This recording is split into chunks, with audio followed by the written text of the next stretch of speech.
যে কোম্পানি যদি ভালো চলে শ্রমিকদেরকে যে মালিক সেই রাখতে চায়, আর কোম্পানি লস হইলে ওর সামর্থ্য থাকলো না, নাই রাখো ঠিক আছে। ঠিক আছে, তোমরা না খেয়ে আসো অনেকক্ষণ ধরে, আমারও খিদে লাগছে, মোটা মানুষ, হ্যাঁ গরিবও শেষ হয়ে গেছে ব্যাটারি। তাহলে কালকে সকাল 8টা এখান থেকে আমি আবার বলি, দাঁড়াও একটা শেষ কথা বলি, দেশের অবস্থা ভালো না।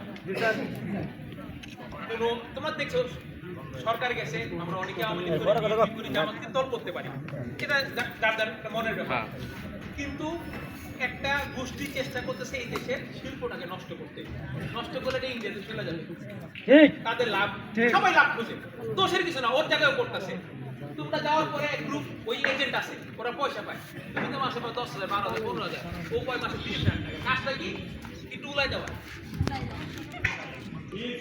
তোমাদের যদি গায়ে গড়া নিয়ে এলি সুয়ার বাজারে ফেলে বিচারটা তো করলো না, ভাই দাবি করতে তোমরা তো ভাই পেটে দান্দায় কাম করি, টাকা বাড়ছে কাম করো, আর বলছে আগামী থেকে কোনো দোষ হলে এমডি স্যার নিতে চেক করবো, কোনো কথা কইছ না, যে কথা কই হেরে মার